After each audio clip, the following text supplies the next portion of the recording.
Hello and welcome to the Lake District Yogi. My name's Kat. This class is going to be a nice, sweet little full body flow. We'll get into all the gorgeous, cozy corners of our body, give everything a really nice stretch out. We'll keep it short and sweet, but I guarantee you're going to feel really great afterwards. Anyway, without further ado, we're going to start on all fours. So take some time, get yourself settled here. We want our wrists underneath our shoulders, our knees underneath our hips. Stretch the fingers. So really ground the finger pads, the heel of the hand down into the mat. Maybe tuck the toes, give the toes a little stretch, or you can pop the tops of the feet onto the mat, in which case you can use that place too to press in a little bit, really feel that grounded connection to the ground beneath you. And then when everything is really nice and stable, we've got the arms nice and engaged, lightly draw in the lower belly, and then let the belly drop, take a breath in, lift the gaze a little. And as you breathe out, start to round the spine, press into the hands, let the spine move towards the ceiling. Next breath in, let the belly drop, sitting bones lift the gaze a little. And then just keep moving like this on your own breath, exhaling the spine to the ceiling. Inhaling, sweeping the heart through between the shoulders. So keeping the hands, the knees, the feet really nice and stable. That's your stable foundation. And then within that stability, you can start to find fluidity.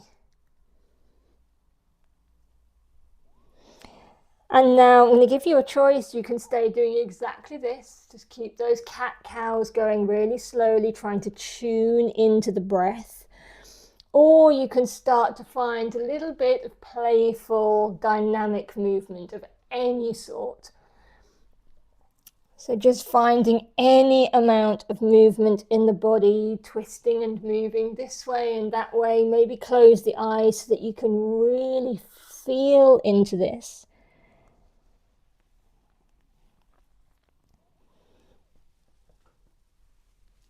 And then gently allow yourself to come back to stillness. Do this slowly. Try not to sort of suddenly stop. Just let it gently come to stillness like a slowing pendulum.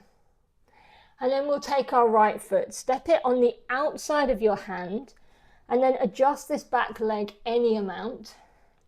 And again, this is free movement, just feeling into the hips. So you might sway a little from side to side. You might take the right hand to the right knee and gently open up the hip.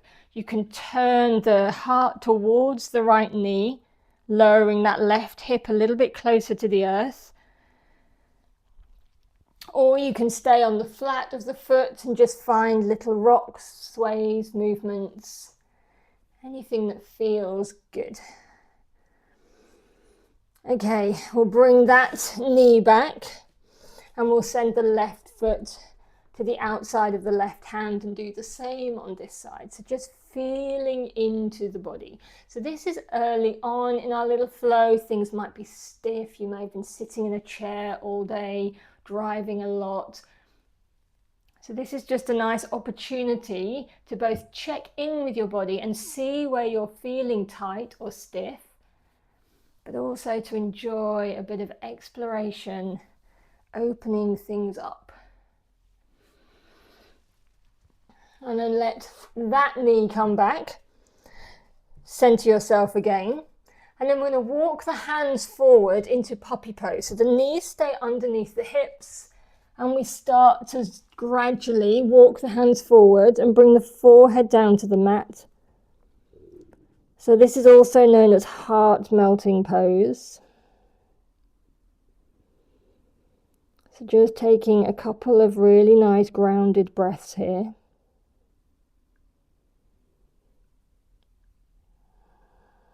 And then we'll move forward into Sphinx. So keep the arms where they are.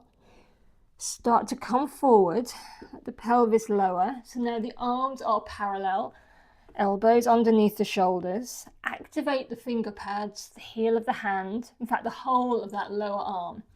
And let the heart shine forwards. It's almost like you're trying to pull back with the forearms and push forward with the heart.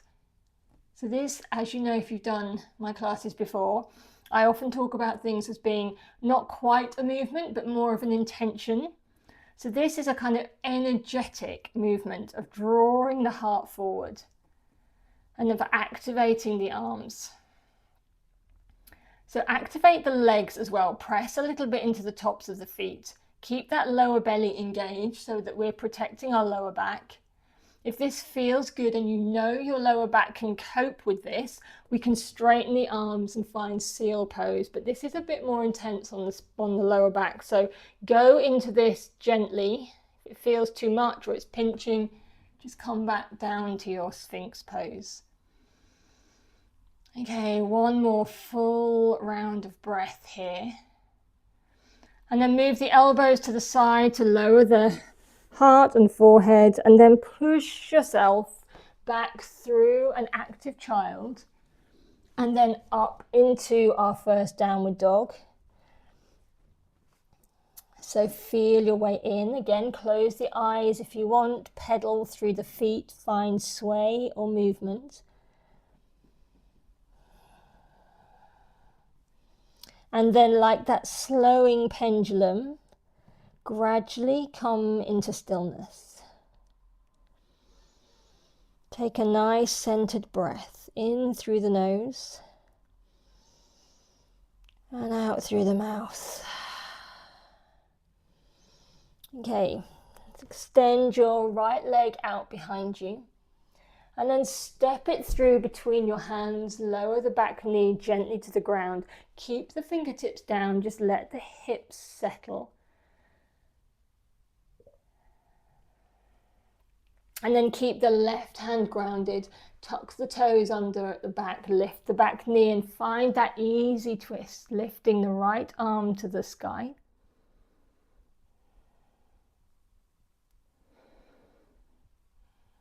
Lean into that top shoulder a little, keep the legs scissoring in towards the midline. And then bring the right hand down to the inside of the foot and turn to the long edge of your mat, parallel your feet and find a big wide-legged forward fold. So you might find this easier to have the heels out and the toes in a little. And then find any amount of fold. You can come up halfway and find that halfway lift as you breathe in and then settle back down, or you can just rest wherever you are. Okay, next in-breath, lift the chest, turn back towards your front right foot, find that lunge, back knee stays lifted. And then plant the hands, step back to plank, move through your flow, either knees up or down. Nice and slowly, we're in no rush. And then back to downward dog. Pause here for a full round of breath. And then we'll do that on the other side. So extend the left leg behind you. Step it through between your hands, lower the back knee, keep the fingertips down. Close the eyes whenever you need to feel more deeply and listen more closely. And then keep the right hand grounded, lift the back knee and move into your twist, left arm high.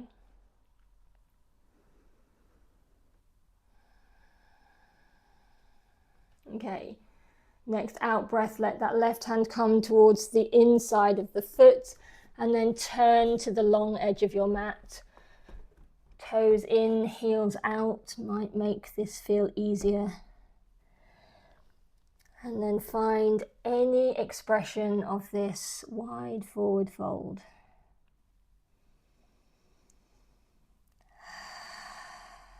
Okay, lift the chest. Turn that left foot, swivel back round, keep the back knee lifted. Step back into plank, pause here, draw in the lower belly, keep that core really activated. And then move through your flow, finding cobra or upward dog, back to downward dog. Okay, extend the right leg behind you one more time. Step it through, this time keep the back knee lifted, and then sweep up into high lunge. Seal the back heel and find warrior two. Weight equally through both feet. Energy to the tips of all 10 fingers. Keeping the legs where they are, reverse your warrior.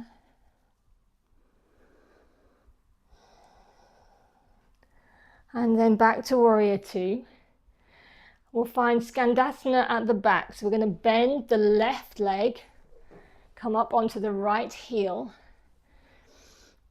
You can keep the fingertips on the ground or bring them to the heart. I'm very much in a balanced position on my toes here, so it's very challenging for me to bring my hands to my heart, so I prefer to keep them on the ground, but that's up to you. And then we're going to move back to the front of the mat, so you can place the fingers down. Try to stay quite low as you come back to your lunge, plank, and then once again cruise through your flow and back to downward dog. Settle in here for one full breath. Just feel your way in, let yourself land fully here, and then extend the left leg behind you. Step it through, lift up into high lunge. Seal the back heel and then sink yourself into warrior two. Gently tip back, keep the legs where they are. Reverse your warrior, keep this back hand nice and light. And then back to warrior two. Feel the energy in both arms all the way to the fingertips. And then we'll find Skandasana at the back, so bending the right knee. Left leg goes long this time. Flexing the left foot. And then either keeping the fingertips on the ground or bringing them to your heart, whichever you prefer.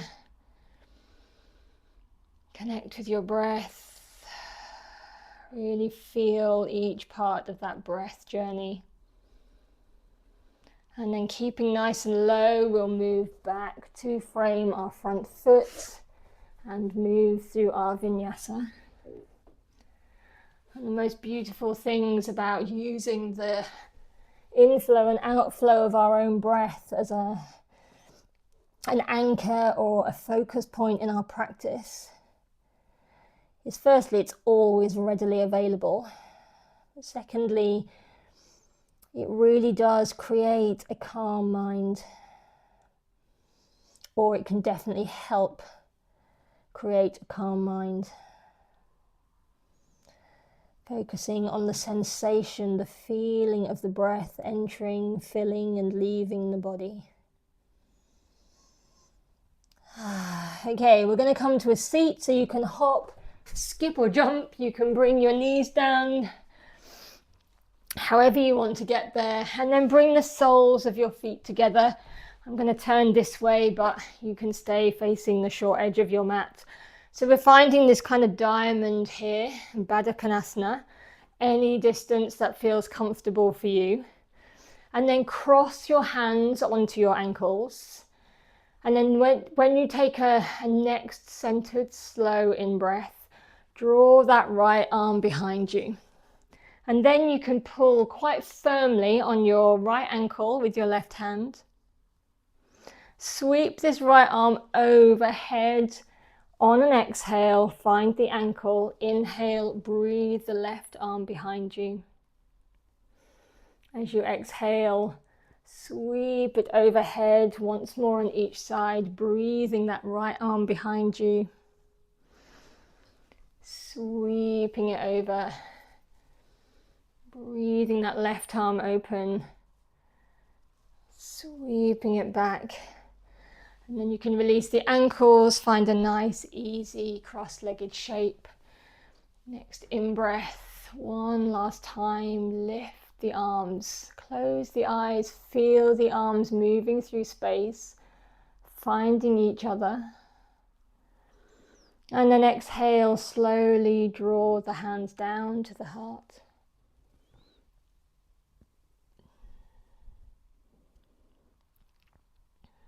And then you can release the hands, open your eyes, and thank yourself for taking the time to get onto your mat and move your body. I really do wholeheartedly believe that movement is medicine, and that the more we can do, even if it's just a little bit each day, we just start to feel better and better in our bodies. We start to be able to learn to listen to our own body's signals and messages and feedback. So we are in this beautiful relationship with our own bodies, and we can care for it in just the right way. Anyway, thank you so much for joining me at the Lake District Yogi for this short and sweet little class. I really enjoyed making this punchy little class for you. So from my home to yours and from my heart to yours, I send love wherever you are, and I will practice with you on a mat again soon, I'm sure. Bye.